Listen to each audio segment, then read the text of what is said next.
Welcome to Gambling with an Edge.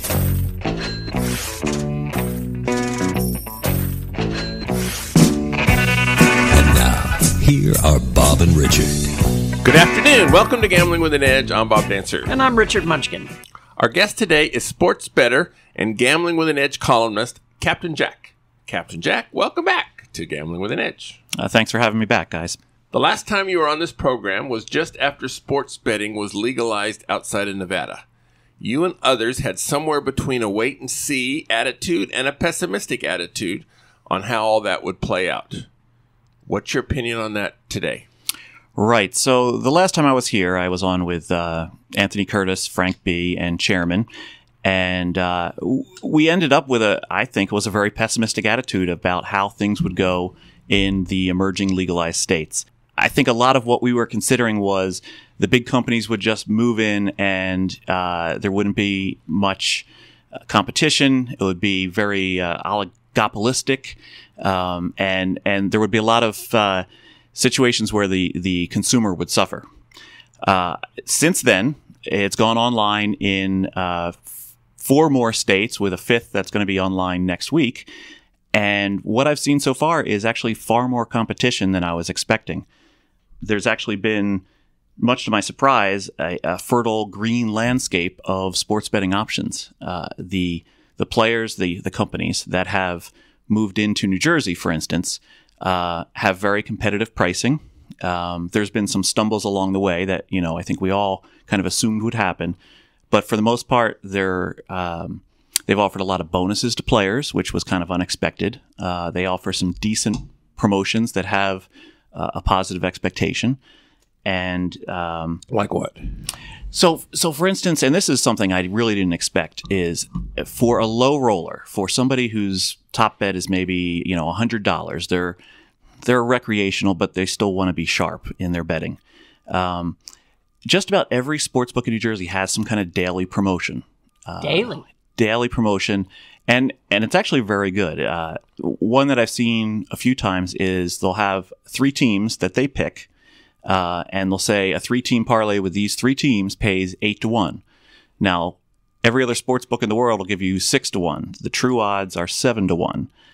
It's actually a very good situation. Now, I've seen them everywhere from a $25 max bet to a $100 max bet. It's not anything you're gonna retire on.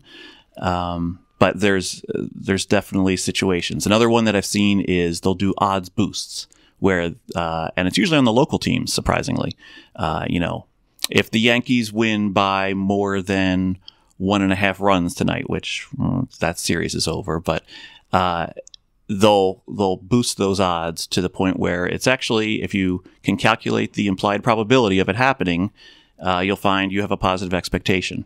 So, like I said, no one's getting rich on these, but if you were to go around all the different sports books in New Jersey at this time, you're going to find that these promotions will, give you a little bit of money in your pocket.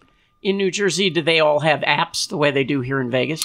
So, right now, there are 7 physical sports books run by 5 different companies in New Jersey, and then there are 9 virtual sports books, where some are apps, some are online websites, and they're run by 7 different companies. So, not the same 7, or there is some overlap, but then there's also some that don't overlap.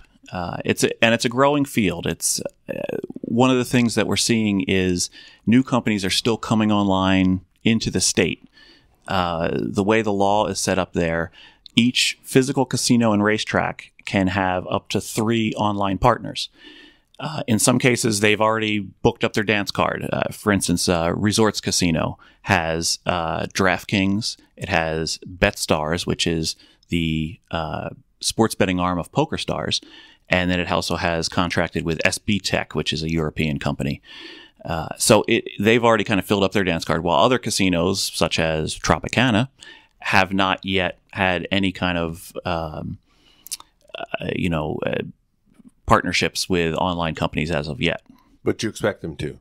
Yeah, they definitely will. In fact, they actually just, after they were acquired by Eldorado Resorts just last week, they announced that they're going to be a William Hill shop, at least physically.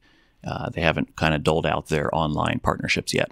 And all of the big companies like William Hill that also are in Vegas and in Europe, are they offering the same line in New Jersey that is in Las Vegas? Yes. For the most part, no one has decided to do any kind of regional bias towards the local teams or the local sports.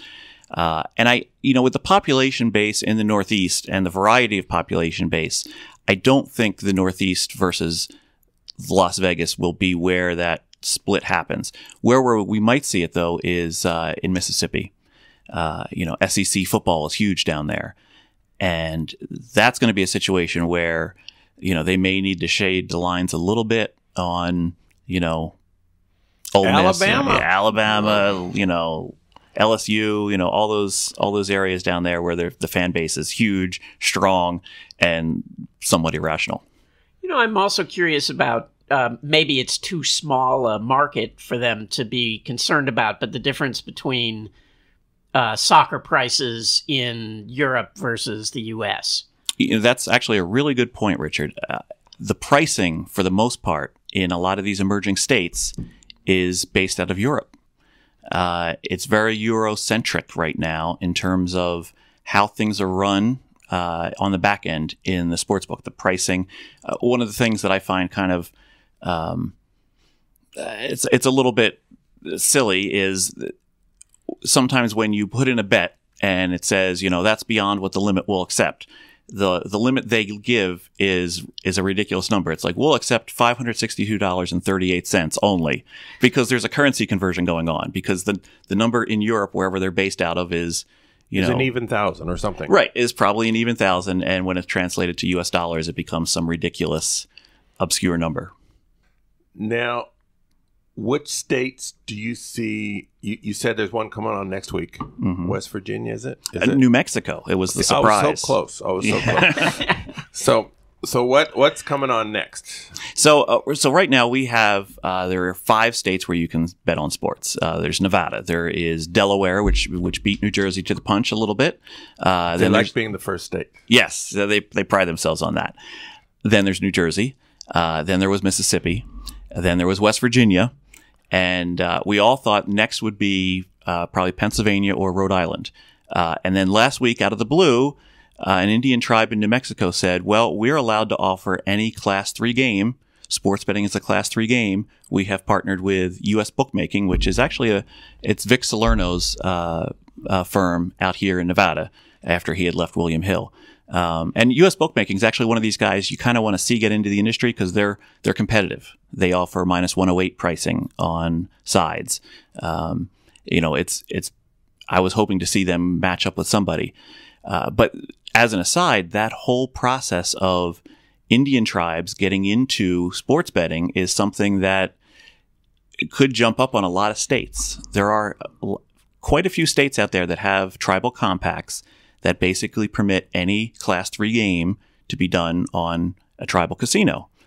And sports betting being a Class 3 game, these tribal casinos can pop up with sports betting with no state oversight. So Oklahoma would get screwed in that, right? Because they're Class 2? Correct. And then there's other states that have limited Class 3 gaming, without dice or without balls. Well, California has. Well, yeah, they're limited Class 3. Right. So if they're limited to only card games or something like that, then they're not going to be able to do sports betting. And I'm going to have an upcoming blog on this, on which states are actually susceptible to the tribal gaming just popping up with sports betting with no state oversight. That could be the Wild West, so to speak. Yeah, because in the New Mexico Attorney General said, yeah, we'll check them out, but the law's on their side, and so if something really is egregious isn't happening, they can do it. So, in general, now maybe this blog you're referring to, how would somebody know if their home state was going to be a good one for sports betting or a bad one? So I've a few months back, I started a blog with gamblingwithanedge.com. I heard of them. Yes, and Anthony Curtis. It was actually Richard was the one that kind of put it in motion. He had seen some posts I had made, and he said, you really should see if you can get this out here on a broader market. And Anthony Curtis was kind enough to lend me some space. And so we've been talking about sports wagering in the emerging legalized states. It's fascinating to me. I'm not sure how fascinating it is to everyone else. But one of the things we're seeing with a lot of these new states that are coming online is there's a line of demarcation when it comes to what makes a good state and what makes a bad state. I can't say it's a bad state, but it basically this. If your state is willing to be competitive with the industry, if your state is willing to have reasonable expectations of expected income, if your state has the forethought to say, we don't just want foot traffic into casinos, we want mobile traffic, we want online traffic within the state, intrastate gambling. And if your state has reasonable taxation of their gambling products, chances are you're going to wind up with a healthy sports betting operation. Conversely to that, if your state lacks a gaming commission, for instance, if everything runs through the lottery commissions don't like to lose. They've never had a losing day in their life. A 50% hold is a decent margin for them. Chances are you're going to wind up with a situation with lack of competition. We've seen that with Delaware. We're going to see that with Rhode Island. Minus 130 on both sides, or plus 130 on both sides. Well, the situation's going to be that they're going to have just one vendor. They're going to outsource it to just one vendor. They're going to have a very high tax rate. And that one vendor without competition is going to just say, well, people are going to bet it. We've seen that with table games. If they're not given another option, the public will bet into a silly situation. And so we're going to see that with sports betting. We've seen it with Delaware. And it doesn't go just to, who's going to have the best of it in terms of the lines. It goes to the innovation, the product. A competitive market creates innovation. And, Delaware beat New Jersey to the punch to get to sports betting. Delaware still does not have a mobile betting option. And I've talked with some people at William Hill. They really have no interest in rolling out a mobile option in Delaware because... So small. Not only that, Bob, but because their cut of the action in Delaware is kind of small, and it's not worth their time. It's not worth their time to do the innovation. They have the app already up in New Jersey. They could port it over to another state, but, they're just not going to see the profit margin there that they want. I think they're going to see the same thing in Rhode Island when they go online with a very similar model. It's like a 30%. Actually, Rhode Island's going to be like a 51% tax rate, effective tax rate. Jesus. Yeah, it's bad. And the last point on whether you have a good state or a bad state is, does your state encourage low margin, high volume? A lot of these states, because they want the money grab, they want the tax dollar, they want to tax sports betting heavily. We've seen the good side. We've seen states have a tax rate of around 10 to 15%, and we've seen the bad side. We have states such as Rhode Island with 51%. We have Pennsylvania that's coming online with a 36% tax rate. That's not going to encourage low margin. A sports betting company really cannot afford to offer that minus 110 product with 5% margin if they have to fade the variance, with the tax rate. They need to pad their numbers enough so that they can pay off those taxes and their overhead of the clerks and the TVs and the licensing and everything that is involved to then end up with enough money at the end of the day to make it worth it to them. Now, this is a week of G2E, Global Gaming Expo. We'll talk about that more next week, again with Captain Jack. But one of the seminars I was listening to, Mississippi was one of the early states to roll out. Their next door neighbor, Louisiana, is having problems with the anti-gambling contingency. Now, both states are equally in the Bible Belt. They're neighbors. Why would one state have so much more problem with that than the other? Any guess? That's a good question, Bob. Thank you. My initial reaction would be that Mississippi has had gambling longer, but I actually believe that they're just by a year or two over Louisiana. The riverboat gambling down there. Mississippi was far more successful than Louisiana for a lot of years with their gambling product, Tunica and Biloxi, and then some of the riverboats on some of the counties there on the Mississippi River. Louisiana's definitely picked up the pace in the past few years. But that's an interesting question, and I'm not quite sure exactly why it works so well in Mississippi and doesn't work well in Louisiana. It also might be Mississippi funding those fights against. That's what they did to Texas. That's why Texas doesn't have gambling, is because of all the Jack Abramoff payoffs and them Mississippi and making sure that they didn't have the competition. So you never really know what's going on there exactly. Uh-huh. All right. Now, we're recording and airing this podcast on Thursday, October 11th. The day after we post this, the New Jersey sports betting numbers for September will be coming out. Keeping in mind, Captain Jack, that by the time many of our listeners hear this, the information will already be out there, and you're going to look like an idiot for being wrong. But what kind of numbers do you think are going to come out for New Jersey in sports betting for September? I look like an idiot for being wrong, but I could look like a savant for being correct. All right. There is that theoretical possibility. Here's what I've seen in New Jersey. The first month that we had a sports betting product was July, and the handle was around $40 million statewide. Just a handful of sports books at that point. The second month, August, it was a bigger market, and the handle was about $97 million. And the handle being the total amount wagered in the state. By September, and I spend a lot of time both in the physical sports books as well as looking online at the online offerings, we had our current complement of 7 physical, 9 virtual sports books. And I have seen things that I've never seen before in sports book areas, 2-hour lines to bet, and people are happy to just stand there in line for 2 hours. Even if the game kicks off before they get to the window, they just go, I'll just take the in-play option, and I'll just bet whatever the price is. It's a little cringeworthy. It's like when resorts first opened and people stood in line to play slot machines. It is $10 to get in the door. It is exactly like that. And I think these numbers that come out on Friday, October 12th at 2 p.m. Eastern Time are going to be shocking.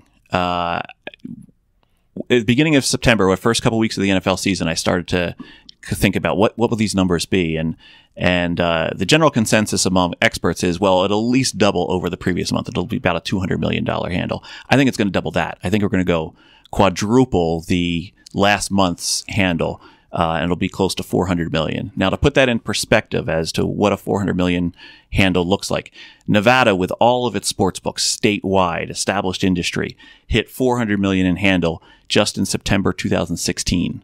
So just 2 years ago did Nevada surpass a $400 million handle in a month. Now, there are something like 92 sports books in Nevada, plus the virtual ones, the mobile apps.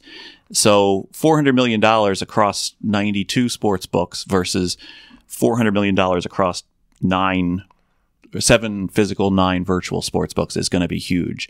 Wow. And I think that'll also spur these states that may be on the fence to look at that revenue and say, we want a piece of that. The most shocking stat that I've seen so far is DraftKings came online in New Jersey at the beginning of August. They were the first online sports book in New Jersey. And it took them 29 days to take 1 million wagers. That's not $1 million in wagers. That's 1 million different wagers that were taking place in just 29 days. 15 days later, they took their second million. 9 days after that, they took their third million. So and this was mid-September that these numbers they promoted these numbers. So that's 3 million wagers in roughly 6-7 weeks. That's mind-boggling. How is the online gambling doing as opposed to the online sports betting? So online gambling in New Jersey has continued to grow. Each of these new casinos that's come online, obviously we had the Ocean and the Hard Rock Atlantic City come online in late June. They came online with online casinos as well. And in my opinion, it's somewhat a saturated market at this point in terms of online casinos, but each one continues to show growth month over month and year over year. Online poker in New Jersey has stagnated. Even now, as we have some compacts with other states, Nevada and Delaware and New Jersey, all have shared compacts in terms of you can play on a poker table with people from those states. But it's going to really take another big state like Pennsylvania to come online to give online poker enough of a liquidity boost to get that going again. What kind of revenue are they doing in not the poker, but the online gambling? So the online gambling revenue is, I don't have the numbers exactly in front of me, but they are doing enough that it makes up for the difference in the reduced physical casinos in Atlantic City. So in other words, if the drop in casinos in Atlantic City has created a -4 to 6% drop in revenue, the online gambling revenue has actually bridged that gap. So, but it's less than the sports books are bringing in, right? No, it's more. Oh, it's more. Yeah. So these Indian tribes that say we can have Class 3 gaming, that means they could theoretically have online casinos as well?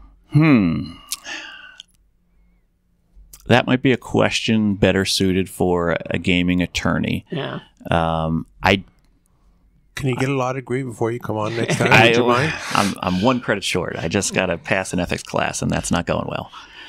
No, that's a good question, and maybe I'll make a future blog post about that as well. Now, in Las Vegas, William Hill has a reputation for kicking out sports bettors with a brain. Arguments could be made that this is a bad policy in general. So one question is, do you agree that it's a bad policy?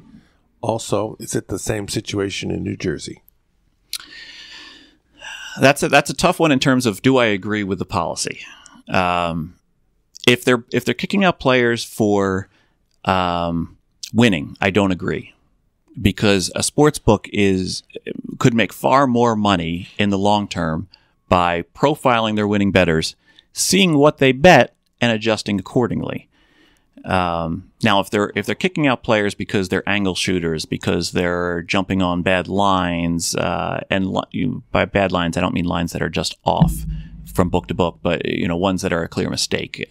If they're angle shooting, then I say yes. Then those players probably should be slapped on the wrist. It's still not a black and white situation with that. In New Jersey, though, which is the focus of your question, we have the famous Houston versus Resorts case from 1982. In it, the Supreme Court of New Jersey said that the right to kick out a player or the right to determine who is able to play based on skill rests solely with the New Jersey Casino Control Commission. Casinos are not allowed to make that determination. As a result, and I checked with the New Jersey Division of Gaming Enforcement, which is what the New Jersey Casino Control Commission became. They said that is still the case, that a sports bettor betting on skill alone, a sports book is not allowed to tell them, "Sir, we will not take your action. You're welcome to play another game," or something, some phrase like that. However, they can limit their bet size. They can reject bets. Could they limit you to $5 bets? They probably could. So effectively, they can kick you out. Yes. Now, I don't think that's going to play well. And we've already seen that the New Jersey DGE has stated they don't want this to be a one-way market. They don't want these sports books to have free reign. In fact, the chairman of the commission has said just this week, European books that may have rules in place in Europe that basically say they reserve the right to cancel a wager after the fact. They have no safe haven in New Jersey. They're not going to allow them to just bully over the players. So in New Jersey, they're allowed to reject a bet one at a time. So in other words, if I come up and I say I want to bet Team X, they'll say, no, we don't want to accept that wager. But, they have that in Nevada as well and anywhere else, because sports betting is basically a contract. A price is offered by the sports book. A player walks up and says, "I'd like to make a contract with you about this offer that you have." And the sports book accepts the wager, and now a contract is made. So they have the right as the second party in a wagering contract to, reject a wager. Why do you think BetFair hasn't done better with the players? In terms of the exchange? Yeah, using the exchange, where, I mean, from the book's perspective, they have no risk, which is what they hate. Right. So, it's like the lottery. They just get their rake off the top. And the players get a better price.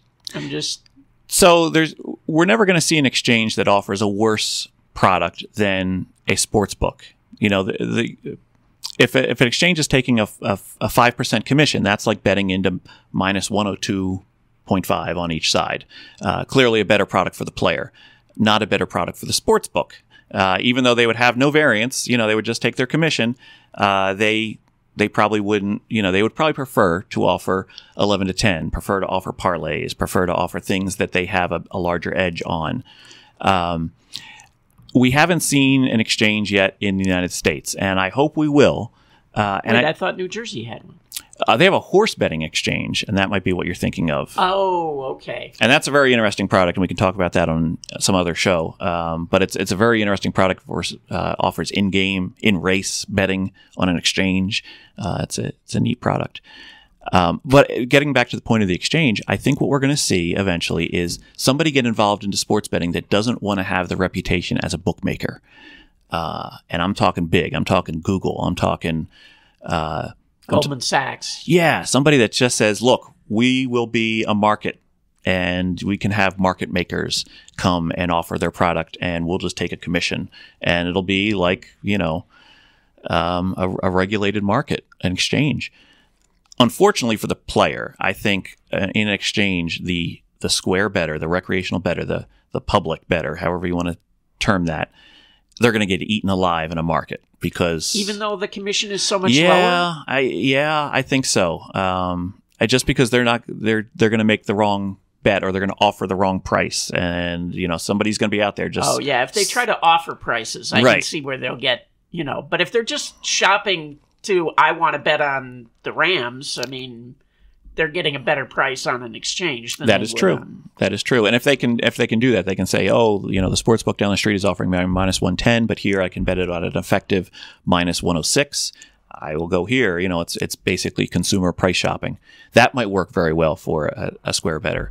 I'm just afraid that just like DFS, how the DFS sharks kind of circle the water and look for somebody who doesn't have the expertise and experience in DFS, and they just jump on them and get them. And even if they're just getting them for $2 bets at a time. Actually, I don't know, because even if the guy says, oh, I'm going to put up a price and I'm going to offer this at, minus 110, well, there probably will be a more correct price already out there, and it'll say, well, here, if that's what you want, you can get better than that already. That's a good point. That's a good point, yeah. I'm excited to see if an exchange product can come online in the United States. I really think there's a market for it, and I think it gets back to that whole process of high volume, low margin, and I think that's where any efficient market kind of tends towards in the long run. Now you mentioned DFS. In week 2 of the National Football League, FanDuel really screwed up very briefly on the Oakland Denver game. Although that was almost a month ago, it's interesting and unusual. What happened? Okay, so a brief recap for anyone that didn't see this story, which actually made national headlines. Denver's driving at the end of the game. They're down by, I believe, 2 points to Oakland. And it's debated as to exactly what point in the field they were, but they were somewhere between midfield and lining up for the game-winning field goal. And FanDuel offers a live betting option of Denver 750-1 to win the game. And you think that was off? And so they actually had somebody bet it live in the sports book there at the Meadowlands in New Jersey. And so for that to happen, this person has to walk up to the window and say, give me $110 on Denver to win the game. And a clerk's got to punch it into the computer. And then a ticket's got to print out. And the clerk's got to look at that ticket and go, pays $82,000 for a $100 bet? Yeah, sure. Here you go. And hands it over to the person. FanDuel says that was only up for 18 seconds. They said they had one person bet it live and 11 people bet it online. Now, online, I know from experience, there's a 7-second countdown when you make a live bet on FanDuel. So they had plenty of time well, they didn't have plenty of time, but they had time for somebody to spot this error. And I think that was kind of the whole position of a lot of the people that thought that FanDuel should pay out this error. Yes, the line was palpably wrong. No, New Jersey does not have a rule that says palpable errors are not subject to being bet.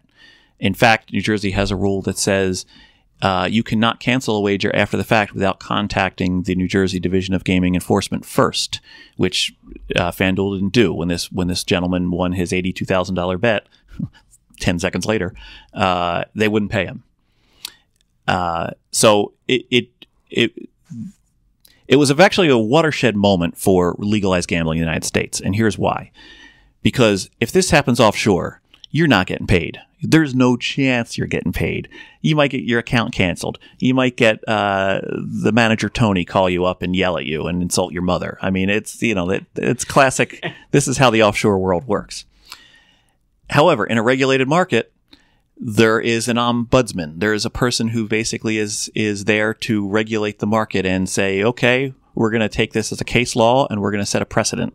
And the New Jersey DGE looked at the case, and magically about 48 hours later, FanDuel said, you know what? You got one over on us. We're going to pay you. And I think what happened was two things. Bad publicity started to filter out. This story actually went kind of viral. ESPN had it up as one of their big headlines on the day. And even though there was a split amongst people who thought, this guy should get paid, this guy shouldn't get paid, it was turning out to be bad publicity for a new company, an emerging company. And keep in mind that the company that's behind FanDuel is Paddy Power. And Paddy Power famously on the 2016 presidential election paid out Clinton voters 2 days before the election because they said, she's going to win and we're going to pay you out. And then after Trump won, they said, okay, Trump bettors, we're going to pay you too. And they lost like $3.5 million on that whole thing, but they got a ton of publicity. And I think they saw that situation here as well. Now, one thing that's come out this week is we finally heard that New Jersey Division of Gaming Enforcement has said they were pressuring FanDuel to pay the wager.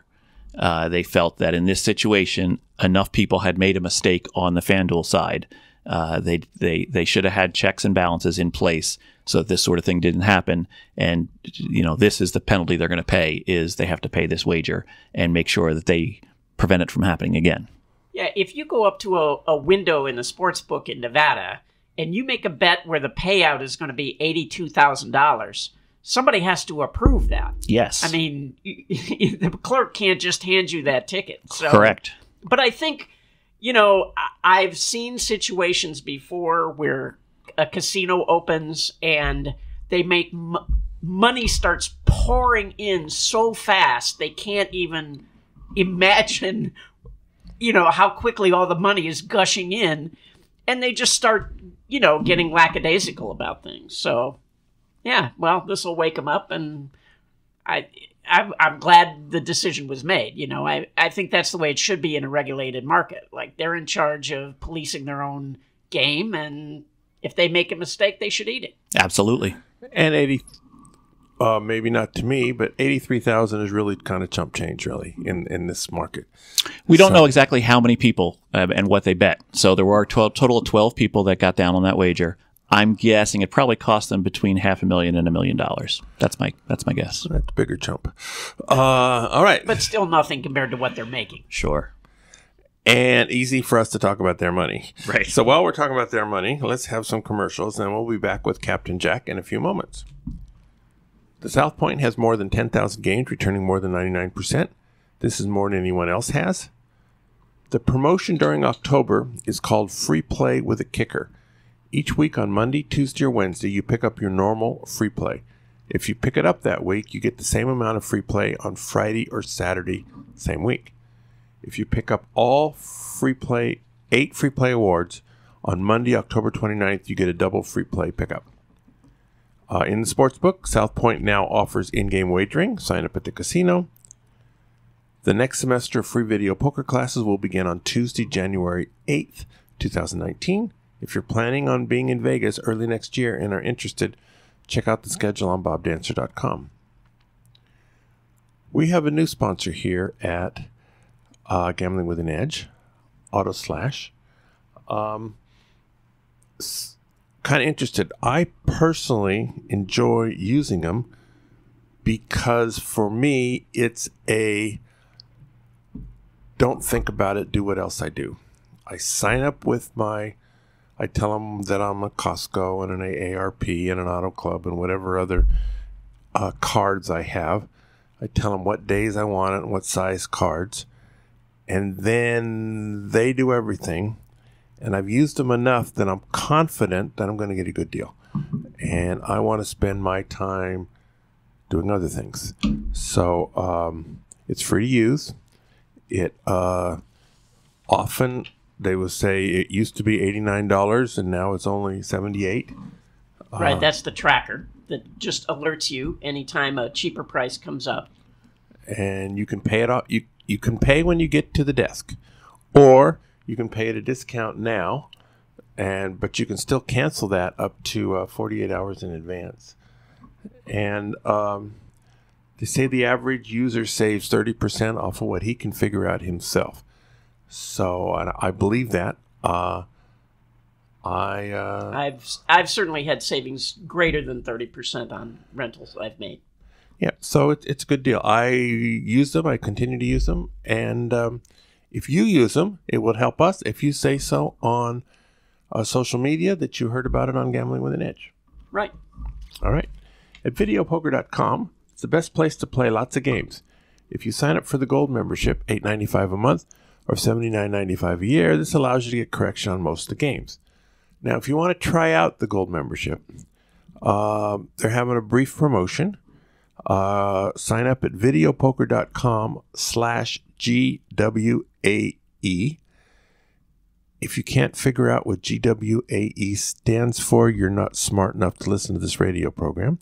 But for this, you get 30 days of gold membership worth a full $8.95. Hard to get really excited about, but it'll show you what it's about. You'll get correction on a lot of different games, and it's for new membership only, and it expires the end of this year, December 31st. The game of the week is the new version of Dream Card. In many respects, it plays the same as the old version. It takes 10 coins, and periodically you get a Dream Card, which becomes the best possible card given the first 4 that are dealt. The difference in now you get the Dream Card less frequently, but when you do get the Dream Card, it's typically on a much better hand. The way it works is the Dream Card frequency reduced from approximately 50% to approximately 10%. It varies by game type. But whenever this Dream Card comes up, the computer inside the box will deal 3 separate hands, pick the best one, and give that one to you. So when you do get the Dream Card, it's a better hand. You don't get the Dream Card as often. It ends up actually paying you better. The overall return on the new Dream Card is better than the overall return on the old Dream Card. The exact payout is shown on the help screen for each of the individual games.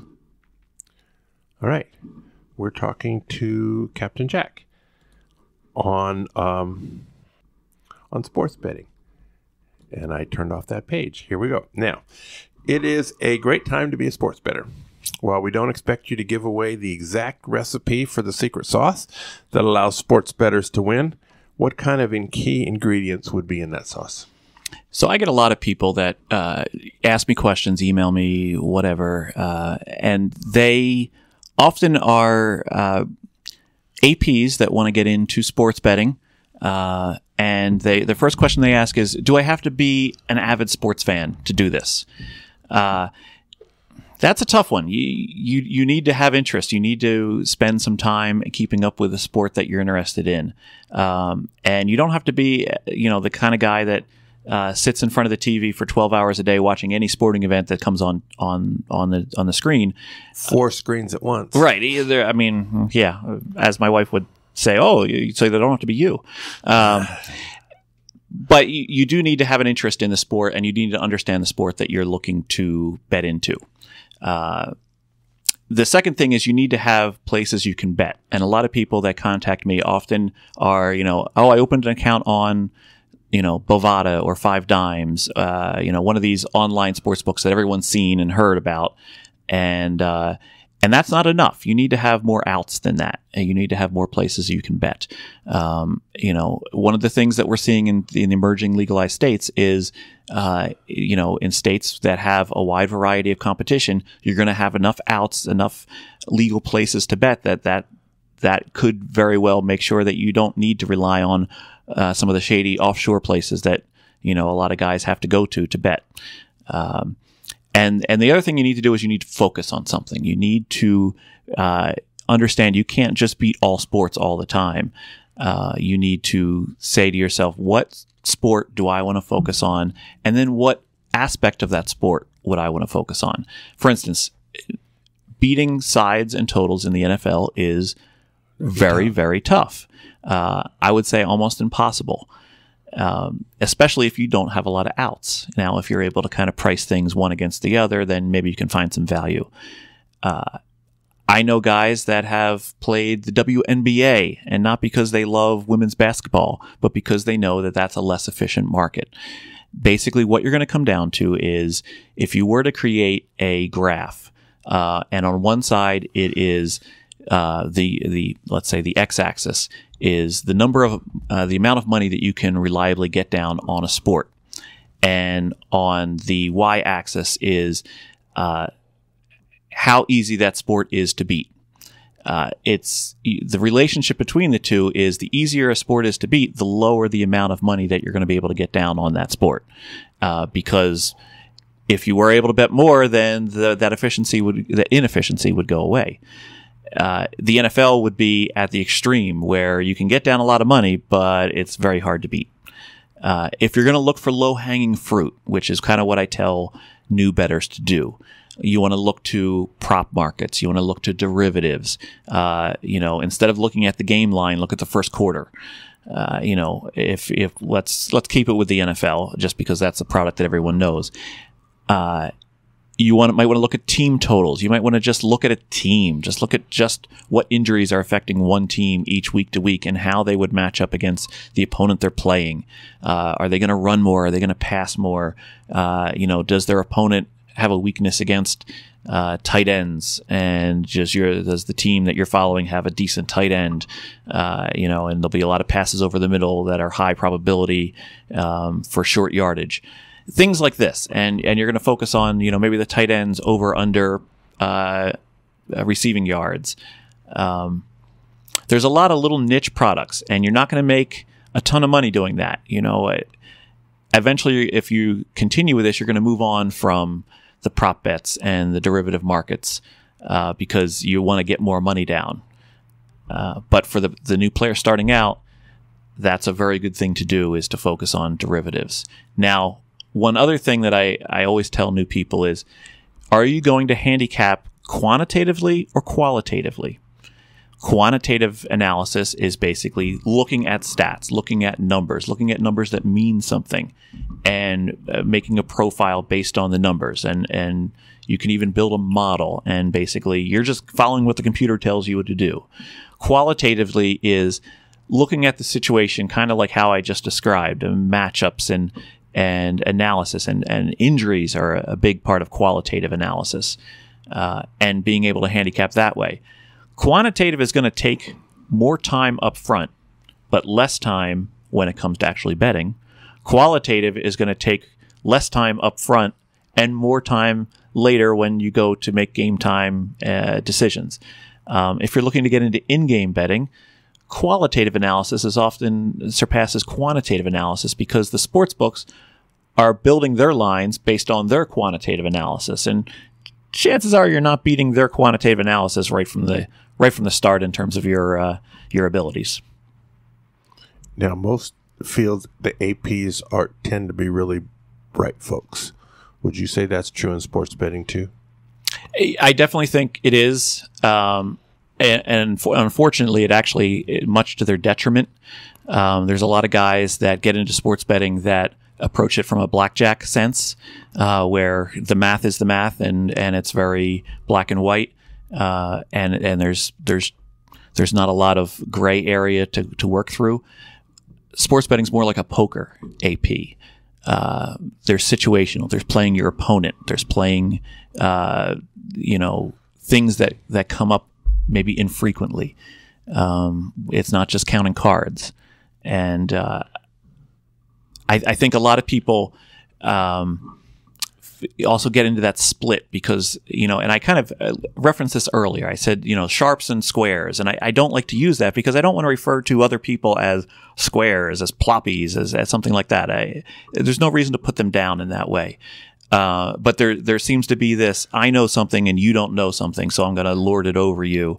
If you get onto Twitter and you start wading into sports betting, it's a rough crowd. There's a lot of gambling writers that have realized this, ESPN writers and whatnot, that have realized this, that gambling Twitter is not forgiving in any way. And that doesn't need to happen. It's not an us versus them where it's no rougher than Republicans versus Democrats. That's probably true. Maybe that's just our society. And without them, you can't exist, right? Yes, exactly. And that's why you should not.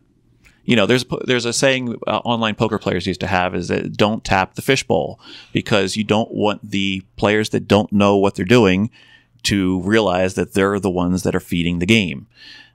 Same thing with sports betting. You need to have other players that are the patsy that are betting into the bad number. We some of you may have missed it. About 4 minutes ago, we had a watershed moment here on Gambling with an Edge. We talked about x-axes and y-axes. This is the first time Cartesian coordinates were mentioned on Gambling with an Edge. The sky is the limit. We're moving on. Well, this is also the first episode where I believe anyone has used the word oligarchical. Oligarchical. Okay, so we'll try to refer to Plutarch next week. Okay, now, in the NFL in particular, there are a number of sports shows dedicated to talking about that, although mostly not about smart gambling. They'll give their picks, but they're not very good. I'm curious about some things. Because of rule changes, plus the fact that we have some really good coaches and quarterback to take advantage of these rule changes, scores are way up. Passing yards are way up. First downs are way up. Over-under lines are higher, etc. Using historical data to predict these things is like comparing apples and oranges. How do you adjust? That's a good point, Bob, is that NFL is probably the poster child for small sample sizes. People read things into the NFL based on past historical data, and there's just not enough data out there to ever build any kind of sample size. There's only 256 total NFL games played in a season. You can go back 10 years, and now you have a sample size that's about the same as one Major League Baseball season. You just can't build models off of that. And I should have made that clarification earlier when I was talking about quantitative analysis when it comes to the NFL. That said, what's going on right now in the NFL is bananas. I've talked to other professional bettors, and we're all kind of scratching our heads. We're all saying 57.5 opening number, and we're thinking about betting the over. This is ridiculous. To be honest with you, I'm not betting a lot of totals this year. I just don't feel comfortable. I just can't find. It's ridiculous because in the past, if you saw something at 51, that was like an instant under. And now, you're thinking over, and there's just not enough historical data to ever say. Tonight, Giants and Eagles, that would be definite under. Well, yeah. When we're recording this, I think the line was about 43.5, and there's some injuries focusing in on the Eagles' defense. I think that's going to go higher, and I didn't want to make a prediction, but I guess I just did. But yeah, no, it definitely. There's a lot of professional bettors that are just saying, "Oh, let me wait and see." I talked to one who said, "I'm just going to go back to basic strategy and just try to get the number at the highest peak and go with that, or try to get the number at the lowest point and go with that, and just kind of great play if you the have market." a crystal ball. Yeah.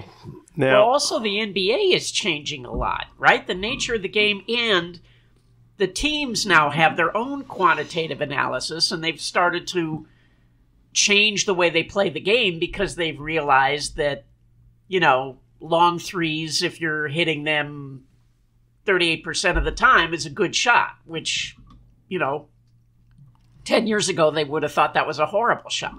Correct. So, yeah, I guess if you understand these things ahead of them and know that they're headed there before they actually get there, maybe there's some value to be had in that way.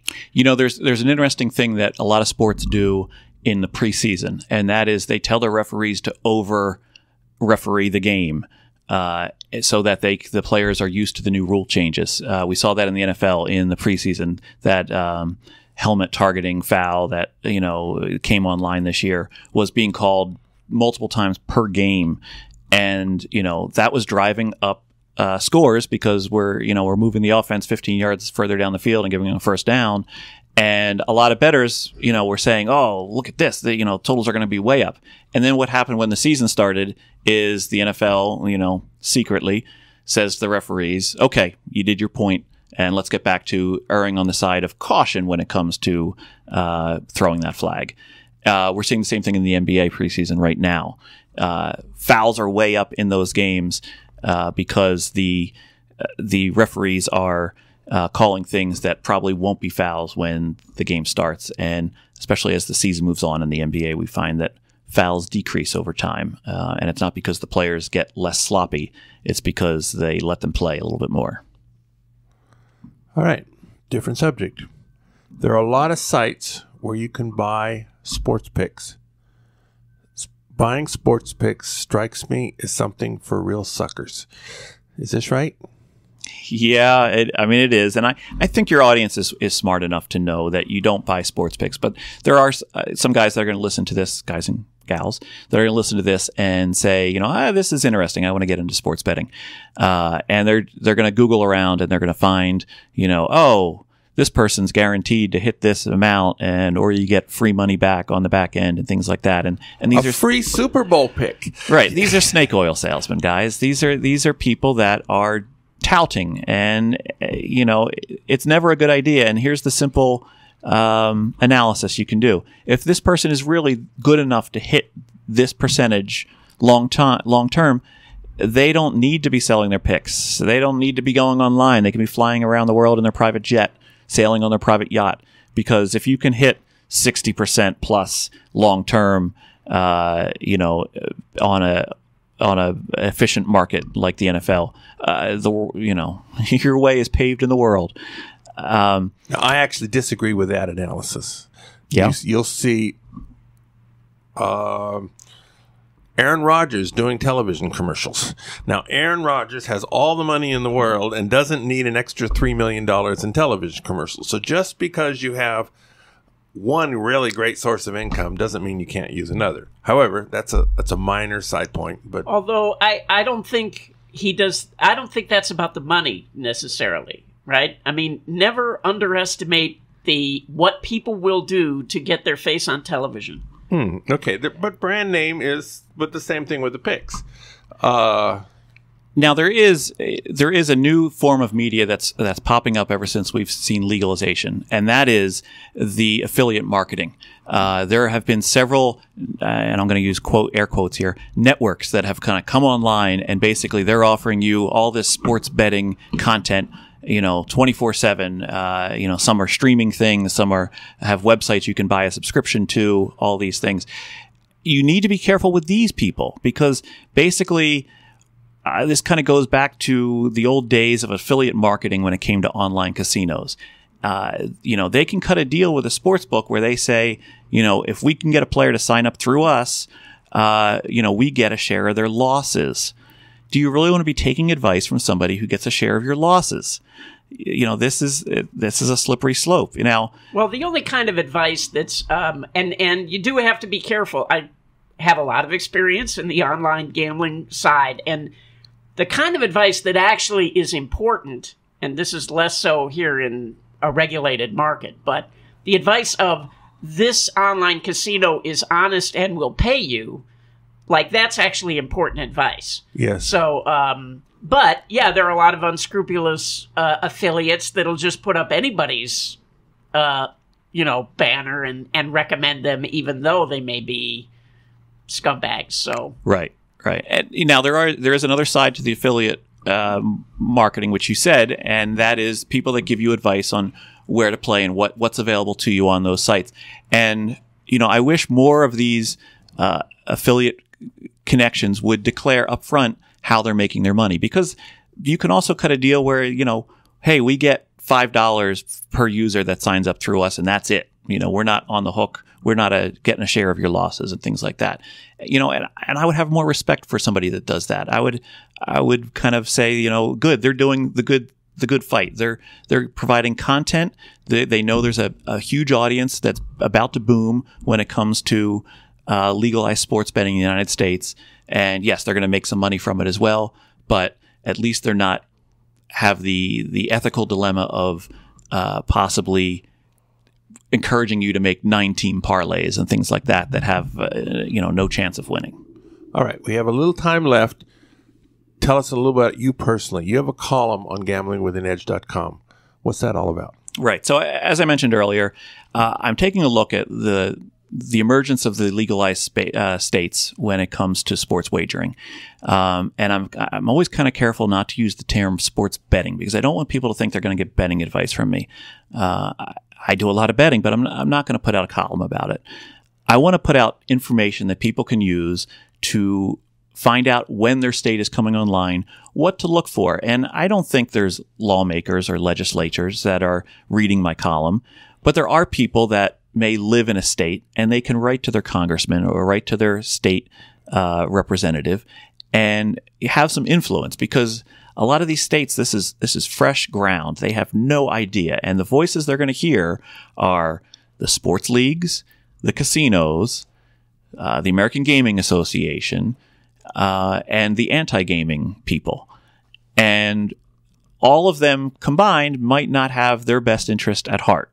And so it's important for the public to also have a voice and see what's going on in their state and take the appropriate action. One of the recent columns I did was beware the lottery. And as I mentioned earlier in the podcast, there are states where the lottery commission is taking control of things, and the result is not going to be great for the player. So I kind of, my column is pretty much ad hoc. I just basically come up with ideas, and I spill out some content there, and I do a bit of research on everything. It's not like I'm just shooting from the hip.